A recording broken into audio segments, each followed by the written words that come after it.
Now, let me share with you what gave me such a bold, courageous attitude.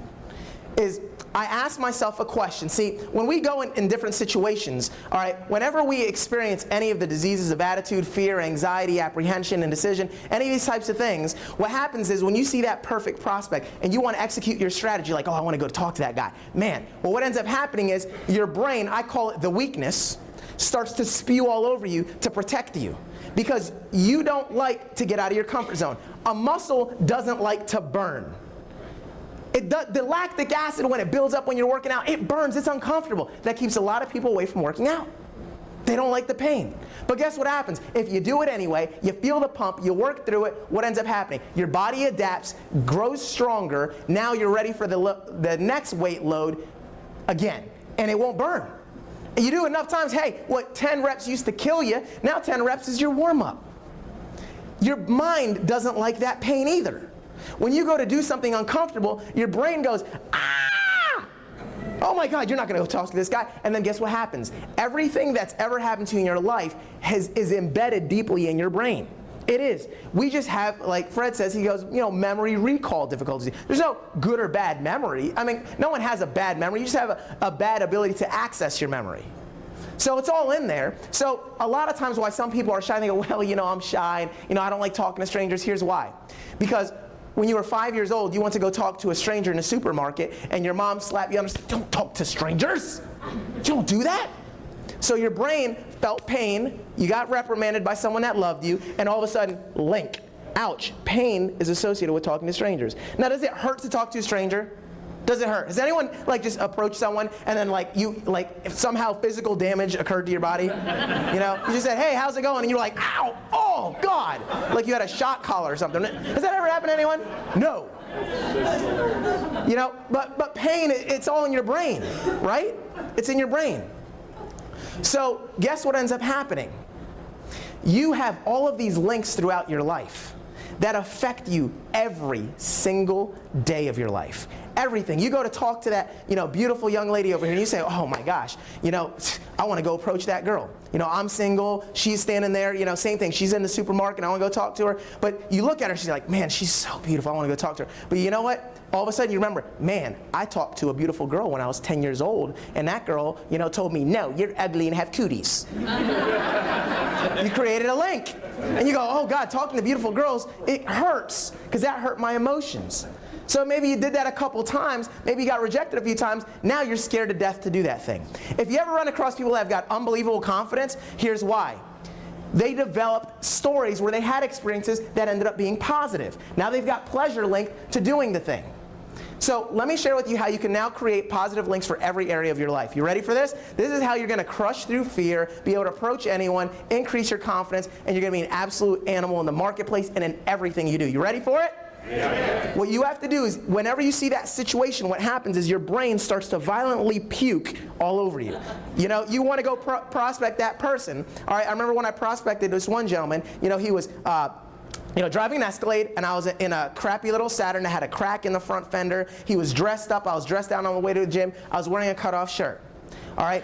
Now, he looked successful. He was talking on the cell phone, and he was on the phone. He's busy. So I saw him. My brain goes, ooh, that guy looks pretty sharp. You should go talk to him. And then all of a sudden my brain goes, no! The weakness spoke up, started to puke. He's on the cell phone. You didn't interrupt him. That's rude. You can't do that. You can't do that now. And he's walking in the other direction. You can't interrupt someone in the order. You just look weird. Plus he's driving an Escalade and you're driving a little crappy car. Hey, he's dressed up and you're dressed down. It isn't going to work. You're not good enough. You can't talk to that guy. All that stuff happens literally in seconds, like milliseconds. You don't even know what's going on. Your brain just gets this surge. It's this rush. It's this, and that's what it sounds like. Everyone go, that's the sound of your puke. So then here's what ends up happening. Here's what ends up happening. The only way you can interrupt that pattern of thinking is by asking yourself a different question.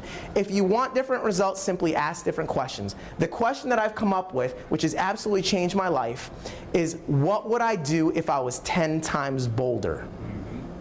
Because what's happening is, the minute you ask that question, you interrupt all of the puke, because your brain can't maintain those multiple thoughts. It can't answer a question while also talking and puking on you, right? So what happens is, the minute you're puking, it's going, you can't do this, and that's not appropriate. Oh, so wait, what would I do if I was 10 times bolder? And then all of a sudden, you ask the question, your brain comes up with an answer. It goes, well, if you were 10 times bolder, you'd go interrupt that guy's cell phone conversation. You'd walk over there, you'd say something, interrupt the cell phone conversation. 10 times bolder, you'd tell him to hang up the phone. You would say, hey, listen, can you hang that up? I got something important to talk to you about.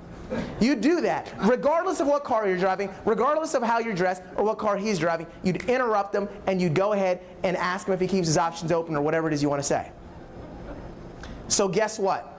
The minute you interrupt that pattern, you get your aha moment. So everyone snap, and then pop. That's a pattern interrupt. And you're creating emotion. You're changing your physiology. So what I do is anytime I get in a situation, say, hey, what would I do if I was 10 times bolder? You'd go up and you talk to him. Aha, got it. Boom, I'll do it.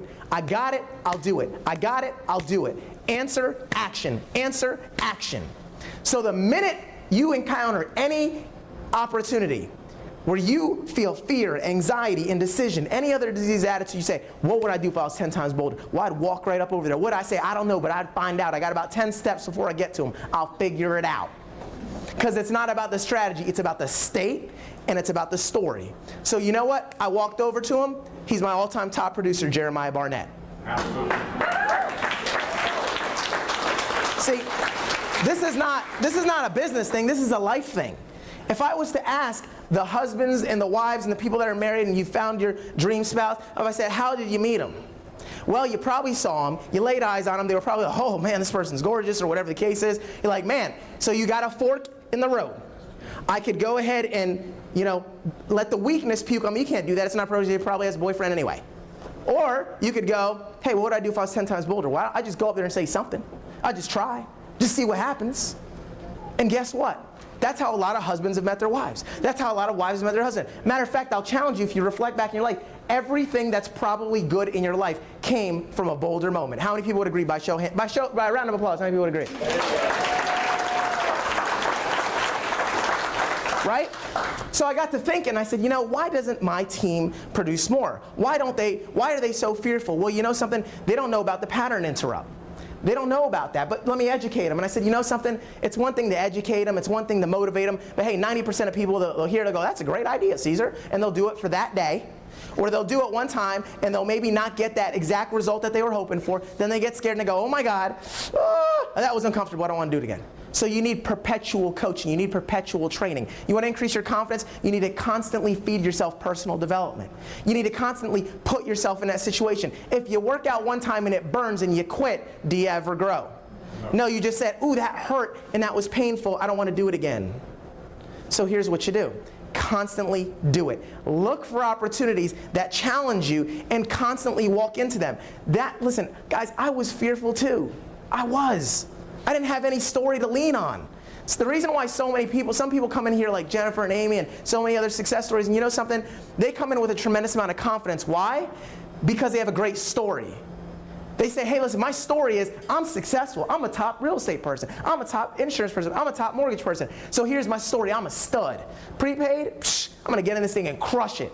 Do you think then that affects their state? They're stronger in their everyday approaches. They say the same words as you and me, but their state is better. Their chest is up. They're confident. So people listen. So then what does that do? That feeds the story, increases the state even more, and they become superstars. They're like rocket ships on the way to the moon. Everyone goes back, wow.